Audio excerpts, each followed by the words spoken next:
Olá, mais uma vez estamos convosco, mais uma semana, mais um episódio deste programa que já é seu, que já conhece, que já estamos há alguns meses juntos, Mentes que Sentem. É sempre uma alegria, um prazer e uma gratidão a Deus de podermos estar aqui em liberdade, de podermos abordar assuntos tão importantes como estes da saúde mental, que inevitavelmente toca a todos nós, uns de uma forma, outros de outra, com mais gravidade, talvez algum outro querido. Então, estamos aqui de coração aberto e pedindo a Deus que nos use para que realmente possa ser uma bênção para a sua vida. Continuamos com a presença da querida doutora Cristina Dias. Olá, Cristina, mais uma vez, mais uma semana e muito obrigada. Obrigada, Milu. E vamos recuperar uma expressão que utilizamos em algumas vezes. Estamos no nosso cantinho do conforto. Isso mesmo, isso mesmo. Nós, no episódio anterior, Cristina, estivemos a tentar responder àquela questão que muitas das vezes é real e nem sempre a abordamos da forma certa, como estamos a tentar fazê-lo aqui, que é porque é que é tão difícil perdoarmos a nós próprios. Parece ser mais fácil e mais rápido o perdão para com o outro, mas depois fica aquilo ali dentro de nós e, portanto, quando tem a ver connosco próprios. Vimos, inclusive, aspectos que contribuem para esta dificuldade e até deste exemplos reais, portanto, de pessoas que viveram e que ainda, infelizmente, estão a viver isso com elas.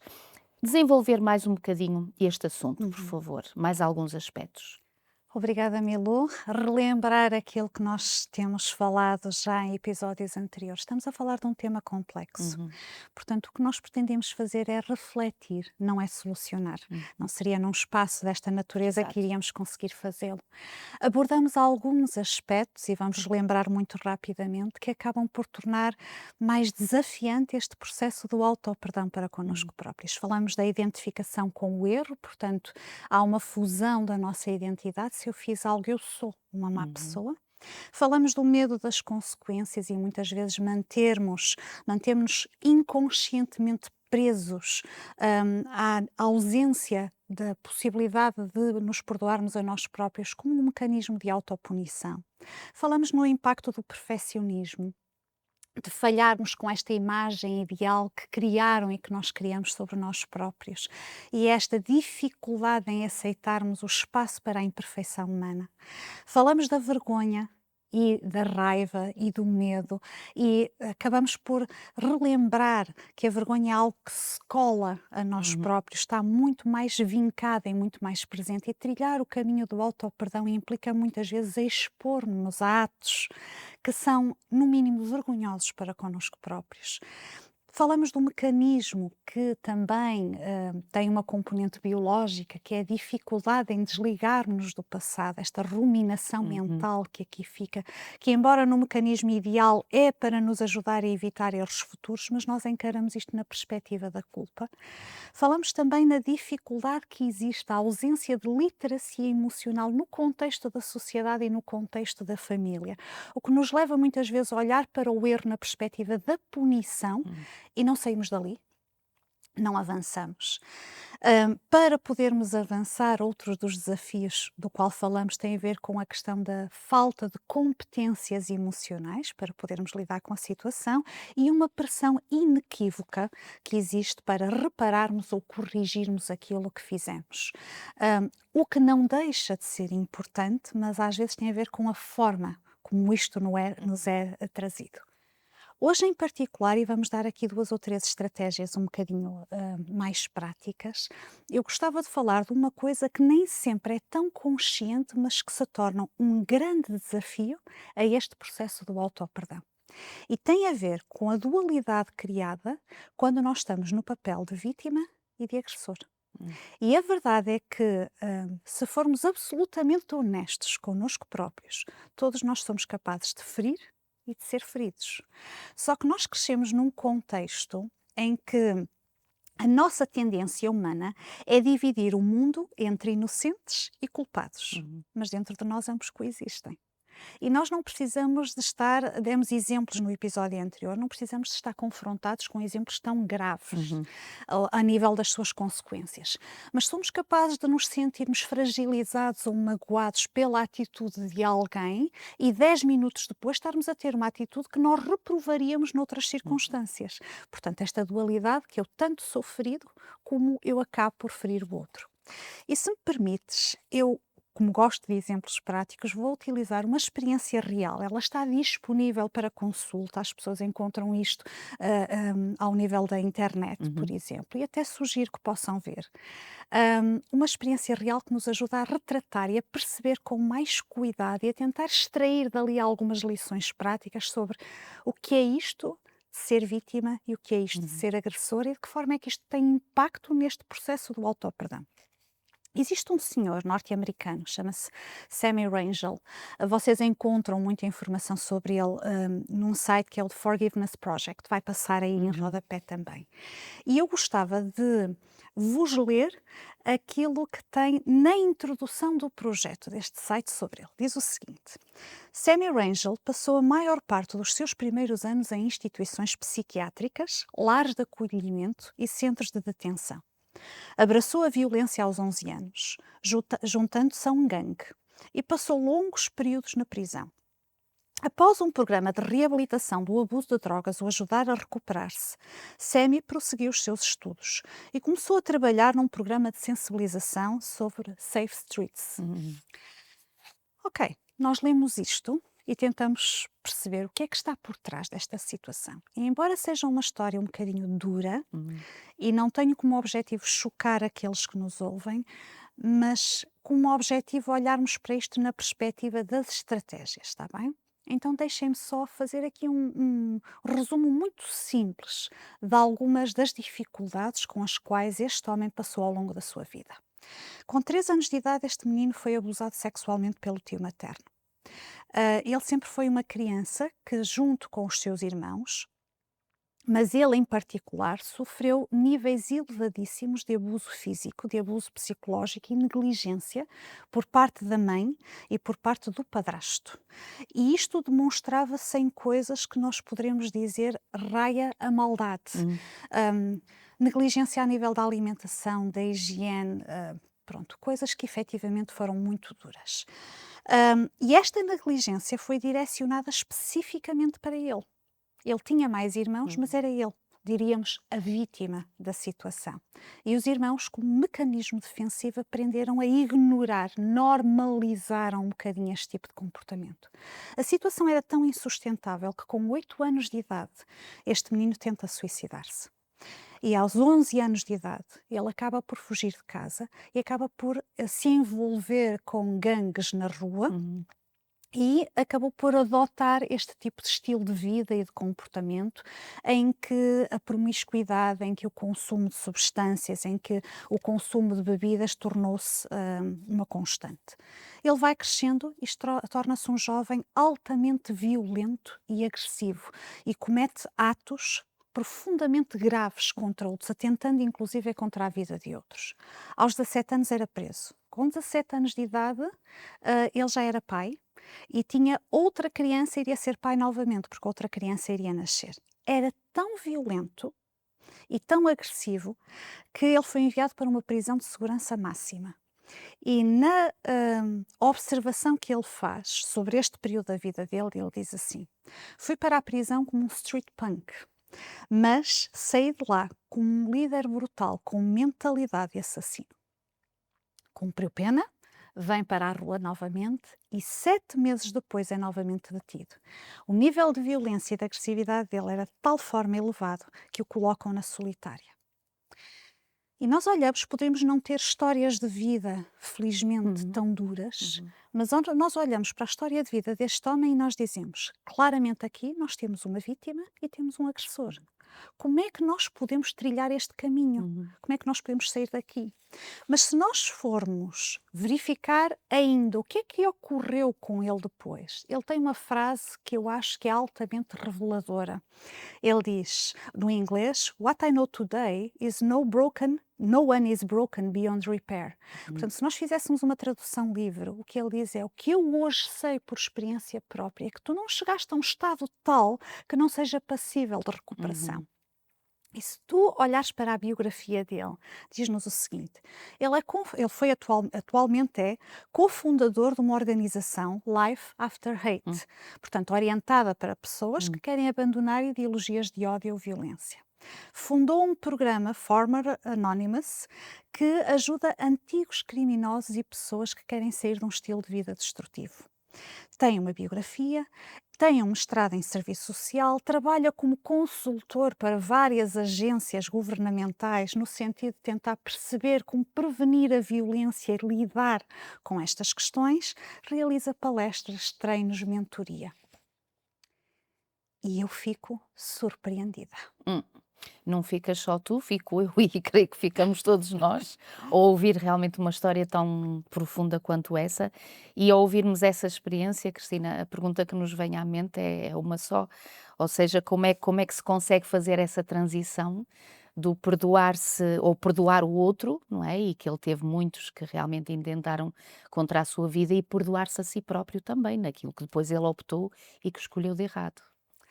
E é curioso, Milu, porque essa questão que tu colocas é a primeira questão que eu tenho presente. Como? Como é Pois. que uma pessoa consegue fazer esta transição? Uhum. Como é que ela consegue evoluir para não ficar refém Uhum. de uma situação em concreto? E volto a dizer, nós poderemos não ter histórias de vida tão intensas, mas o mecanismo que nos leva a oscilar entre o sermos vítimas e o sermos agressores é semelhante para qualquer um de Uhum. nós. E percebermos como é que nós podemos aprender a lidar com isto é um passo para a libertação. Uhum. É um passo para, de alguma forma, nós encontrarmos aqui algum equilíbrio e, sobretudo, alguma paz mental Uhum. com aquilo que somos ou Uhum. com aquilo que fomos, de alguma forma. Seguindo um bocadinho o trajeto de vida dele, e volto a referir, apenas estou a dar exemplo desta história porque quero ir buscar aqui alguns mecanismos Uhum. práticos, está Uhum. bem? Ele refere, perdão, dois momentos-chave na vida dele, e eu vou abordar um em particular. Naquele momento em que ele está na segunda detenção e está na solitária, ele diz: eu já não tinha contacto com pessoas há muitos meses, estava na solitária. A determinada altura há um homem que lá pelo buraquinho da porta, chama-se George, Uhum. ele não identificou o que é que ele fazia na prisão, mas foi falar com ele e diz que quer conversar com ele no escritório dele. Então pede para o levarem. A verdade é que foram precisos 4 guardas prisionais para o prepararem para o levar Uhum. para o escritório onde ele está com este homem. E a primeira coisa que este homem faz quando ele chega ao gabinete dele, na prisão, é: tirem-lhe as correntes. E isto deixou-o absolutamente estarrecido. Ele dizia: então ele não tem medo de mim? Uhum. Eu sou o dobro do tamanho dele e ele não tem medo de mim? E o homem faz-lhe uma pergunta: conta-me a tua história. Esta é a pergunta que ele lhe faz. E o Sammy diz que contou tudo sem filtros e que aquele homem não fugiu, não teve pena, não disse nada, limitou-se a ouvir. E a última coisa que lhe diz foi: olha, eu quero ajudar-te a sair deste lugar. E o Sammy diz que naquele momento foi uma situação tão estranha, tão fora daquilo que era a realidade dele, que lhe criou ali um sentimento de vulnerabilidade. Então, se falarmos de estratégias práticas, a primeira coisa que eu gostaria de dizer àqueles que nos ouvem é que é altamente terapêutica a escuta ativa para alguém que está a passar por uma situação que lida com a culpa relativamente a uma situação. E nós não precisamos que nos deem explicações. O que aconteceu na vida deste homem naquele momento é que alguém o ouviu, Ouviu. mas alguém atribuiu-lhe e validou o espaço para ele ser visto. Uhum. Foi uma coisa que durante a vida toda dele ele não sentiu. Uhum. Ele era visto pela força, ele era ouvido pela imposição das ideias. As pessoas tinham medo dele e há ali alguém que está disponível para ouvir uma história sem atribuir juízos de valor. Então, se sou eu que estou a lidar com a dificuldade em perdoar-me a mim próprio, uma estratégia difícil, nada do que eu vou propor é fácil, Uhum. difícil, mas importante, é eu escrever e perguntar a mim próprio o que é que aconteceu. eu escrevo o facto, não o julgamento, não o juízo de valor que eu faço das coisas. Eu bati em alguém, mas não, eu bati em alguém. Uhum. E depois eu vou tentar responder algumas questões. Por exemplo, o que Já agora, sim, Cristina, se peço me desculpa. permites, deixar no pensamento essa pergunta, ou seja, essa abordagem ou essa atividade de escrever, nós já lá vamos para tu desenvolveres essa ideia. Temos necessidade de fazer só um pequenino Sim. intervalo e já voltamos daqui a pouquinho, não saia daí. TV Novo Tempo, o canal da saúde, o canal da esperança. Cá estamos novamente, seja bem-vindo mais uma vez. Cá estamos juntos com este guia de estudos que você já conhece. Possivelmente já o pediu, já o tem aí em casa, mas quem sabe quer oferecer a alguém. Portanto, aqui está este guia Sentimentos, um guia A Ciência do Existir. Tem assuntos extraordinários, alguns que nós já vimos, outros que vamos ver. Então, peça este guia de estudo para si ou para algum amigo através do contacto o 933939291 e nós teremos com certeza muito prazer em enviar para si ou para algum querido que ache que seja pertinente. Cristina, dar-te continuidade e a palavra para desenvolveres então essa forma de poder gerir essa questão de ultrapassar esses desafios através de anotações. Sabes que uma das coisas que nós temos tendência a fazer quando estamos a lidar com algo que nos é profundamente constrangedor ou difícil é nós não queremos enfrentar a situação, Uhum. porque isto nos traz muita dor. Isso. Recordar dói. Recordar dói e recordar traz-me classificações e juízos de valor Exato. internos, muitas Uhum. vezes. E isto é mais do que o recordar, é o que é que isso significa e o impacto que tem em mim. Por isso é que quando nós dizemos escreve o que aconteceu, cinge-te aos factos. Uhum. Claro que são enviesados porque é a tua perspectiva, Pois. mas cinge-te aos factos e depois responda a algumas perguntas que te vão doer, nomeadamente o que é que eu fiz ou o que é que eu deixei de fazer. O que é que eu senti na altura e o que é que de alguma forma eu esperava de mim? De cada vez que tu tentas responder a uma destas perguntas, tu estás a ser confrontado com a dor. Uhum. Tu estás a ser confrontado com a vulnerabilidade, tu estás a ser confrontado com a vergonha, tu estás a ser confrontado com a raiva. Mas é exatamente para nós podermos ser confrontados com a dor sem termos necessidade de fugir dela, sem sermos consumidos Uhum. por ela. Porque de cada vez que nós fugimos dela, nós estamos a atribuir-lhe um valor e uma dimensão na nossa vida que nos consome por completo. Uhum. E isto é altamente terapêutico e altamente desafiador de se fazer Sem também. dúvida. Quando tu falavas desse relato do encontro desse senhor na prisão com o tal George, ele diz que isso o deixou a sentir-se vulnerável. Uhum. E é a tal palavra e a tal realidade que nos é desconfortante, não é? Que impacto, e a pergunta que eu te queria fazer é que impacto é que a vulnerabilidade tem no processo do perdão? Sempre que nós pensamos em vulnerabilidade, nós pensamos em ameaça. Pois. Pode não ser consciente, Uhum. mas a verdade é esta: ah, vulnerabilidade implica exposição, Exato. implica que o outro possa entrar no meu espaço, ou implica que eu possa baixar a guarda relativamente a determinadas situações. E, sobretudo, quando nós estamos perante uma situação que é altamente complexa, o perceber que dar espaço para me sentir vulnerável no contexto adequado, com as pessoas Uhum. corretas, Uhum. não é necessariamente sinónimo de ameaça. Uhum. Dá-me esta janela de oportunidade. E o vulnerável não significa que eu sou ou deixo de ser uma má pessoa, Uhum. não significa que eu sou uma pessoa fraca, muito pelo contrário. Permitir que a vulnerabilidade no contexto correto venha à minha vida acaba por demonstrar um elevado grau de coragem. Uhum. Só que o que é que a vulnerabilidade também faz? Faz com que eu quebre um bocadinho o ciclo daquilo que são as respostas absolutas, as ideias absolutas. Dou espaço para haver aqui uma oportunidade. Eu errei, eu sofri, eu arrependo-me, mas ainda assim eu posso continuar a ser amado. Uhum. Eu posso continuar a ser diferente, eu posso continuar a merecer algo positivo, mas eu acho que não mereço. E há sempre a diferença entre aquilo que nós sentimos e, mais uma vez, a evidência da realidade. Então, uma pergunta que, mais uma vez, é terapêutica, mas não é fácil de fazer, é: o que é que me impede de me sentir vulnerável?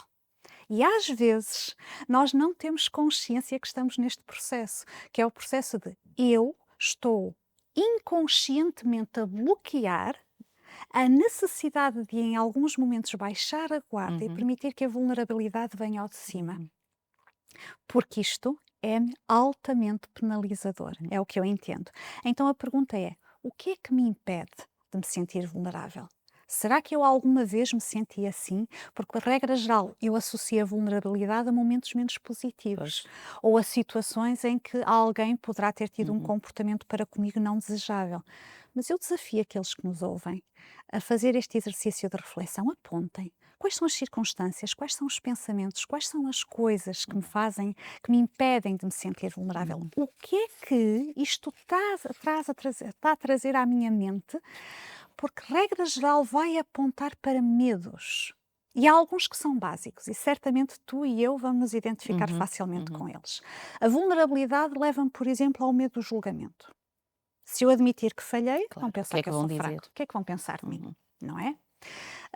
A vulnerabilidade leva-me ao medo da rejeição. Se eu mostrar verdadeiramente quem eu sou, as pessoas não ficam aqui. Uhum.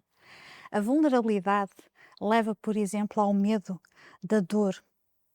Se eu permitir-me sentir aquilo que está aqui guardado, eu não vou aguentar. Uhum. A dor é tão intensa e tão profunda que eu preciso guardá-la aqui Isso. do que ser confrontado com ela. Escondê-la. Eu vou desmoronar se isto acontecer.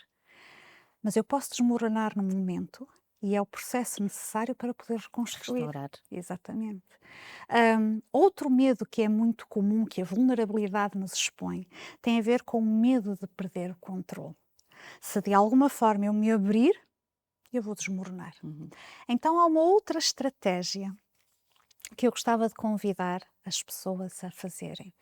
Quando começarem a identificar estes medos, estas crenças que nós trazemos, que nos estão tão entranhadas frequentemente, temos é que ter disponibilidade mental para isto. Escolham um lugar tranquilo, um lugar seguro e deixem os pensamentos fluir, sem estar a tentar evitá-los na nossa mente, mas deixem os pensamentos fluir e vão repetindo para si próprios: ok, eu posso sentir isto, mas eu continuo a ser uma pessoa digna. Digna da atenção, digna do respeito, digna do amor dos outros. Mas isto está-me a fazer sentir completamente O oposto. indigno. Está bem, mas provavelmente eu já não sou a mesma pessoa que fui quando isto aconteceu. Uhum. Eu estou a tentar evoluir para uma situação diferente. Daí que esta questão da vulnerabilidade, ela traz-nos crenças, Uhum. traz-nos medos que são altamente importantes de desmontar Uhum. neste processo. Uhum.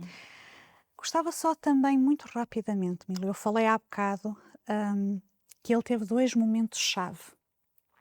Um deles foi quando tem este contexto na prisão e o outro é quando ele já está a fazer o processo de terapia, está a fazer terapia Uhum. no âmbito de libertar-se de alguns consumos que ele tinha.